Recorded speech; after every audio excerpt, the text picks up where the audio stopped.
আজকের পিঠের জন্য চালের গুঁড়ো বা সুজি লাগবে না, এমনকি পুরটাও রান্না করতে লাগবে না। পিঠে এবং পুর দুটোই ইনস্ট্যান্ট তৈরি হয়ে যাবে। আর আগে জানতামই না যে এই পিঠে বানানোটা এতটাই সোজা।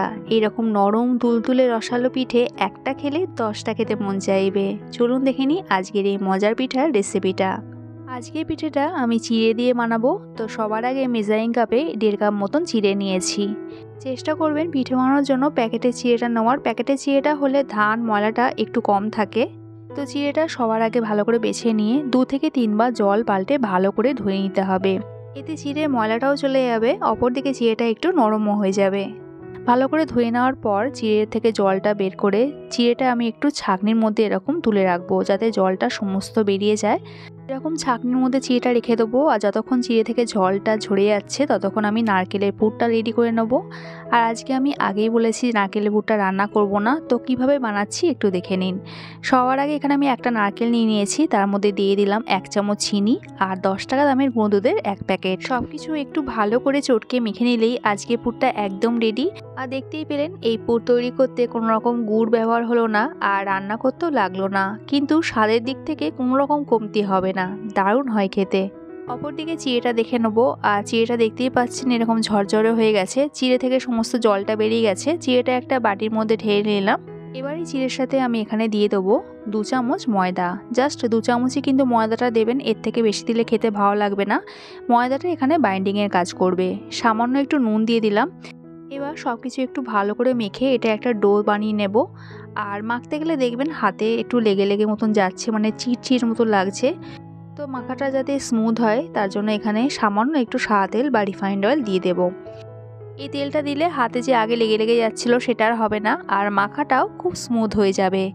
একটা সফট ডো তৈরি হয়ে যাবে। আর এই ডোটা কোনো রকম রেস্টের প্রয়োজন নেই, ইনস্ট্যান্ট কিন্তু এটা আমি তৈরি করে নেব। হাতটা ভালো করে ধুয়ে হাতের তালুতে এরকম একটু সাদা তেল মাখিয়ে নিলাম। এবার এখান থেকে পোরশন নিয়ে নেব। আমরা যেরকম লুচির জন্য লেচি কাটি ঠিক সেই পরিমাণেই চালের ডোটা থেকে চিড়ের ডোটা থেকে পোরশনটা নিয়েছি।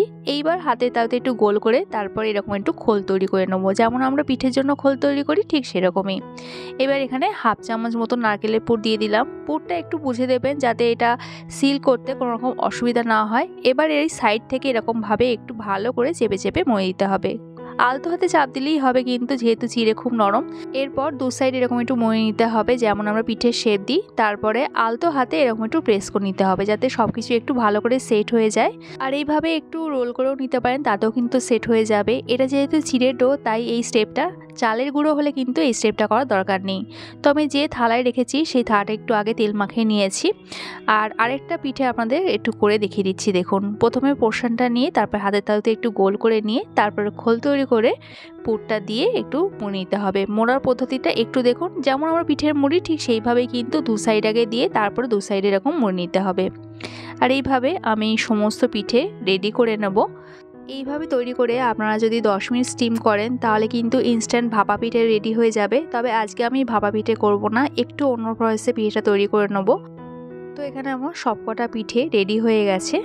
তো আজকে আমি যে প্রসেসে পিঠেটা তৈরি করব তার জন্য আমার সবার প্রথমে একটা চিনির সিরাপ লাগবে। তার জন্য আমি 1/2 কাপ এখানে চিনি নিয়ে নিয়েছি। আর এই সিরাপটা খুব একটা বেশি ঘন হবে না, যতটা চিনি নিয়েছি তার দ্বিগুণ জলটা এখানে দিয়ে দিলাম। 2টো এলাচ একটু ফাটিয়ে দিয়ে দিলাম। আর চিনিটা গলে যাওয়া পর্যন্ত একটু ফুটিয়ে নিলেই কিন্তু হবে, এর থেকে বেশি প্রয়োজন নেই। তো এখানে 2 থেকে 2.5 মিনিট জলটা ফোটালেই কিন্তু চিনিটা পুরোপুরি গলে যাবে আর চিনির সিরাপটাও রেডি হয়ে গেছে। এবার গ্যাসটা অফ করে এটা আমি ঢাকা দিয়ে রেখে দেবো। অপরদিকে একটা কড়াইয়ে বেশ কিছুটা সাদা তেল বা রিফাইন্ড অয়েল নিয়ে নিয়েছি। তেলটা খুব ভালো মতন গরম হয়ে গেলে গ্যাসের ফ্লেমটা একদম লোতে রেখে এখানে পিঠেগুলো দিয়ে দিতে হবে।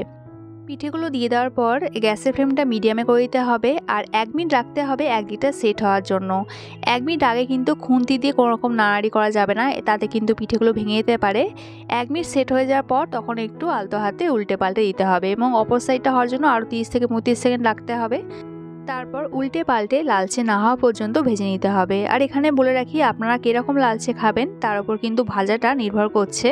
আর আমি প্রথম ব্যাচে পিঠাটা এরকম একটু হালকা লালচে করে ভেজে নিয়েছি। ভাজার পর সঙ্গে সঙ্গে ডাইরেক্ট চিনির রসের মধ্যে দিয়ে দেবো। ঢাকা দিয়ে পরের ব্যাচে পিঠেটা ভেজে নেবো। চিনির রসে দেওয়ার পরে পিঠের কালারটা কিন্তু একটু হালকা হয়ে যাবে, তাই আপনারা কীরকম পছন্দ করেন সেই অনুযায়ী কিন্তু পিঠেটা ভাজবেন। আমি আগের ব্যাচটা একটু হালকা লালচে করে ভেজে নিয়েছিলাম, এই পরের ব্যাচে পিঠেটা একটু ডার্ক করে ভাজছি। দেখুন এই কালারের উপর কিন্তু পিঠে শক্ত বা নরম হওয়ার কোনো নির্ভর করে না। চিনির রসের মধ্যে যেহেতু যাবে সব পিঠে কিন্তু নরম তুলতুলে হয়ে যাবে।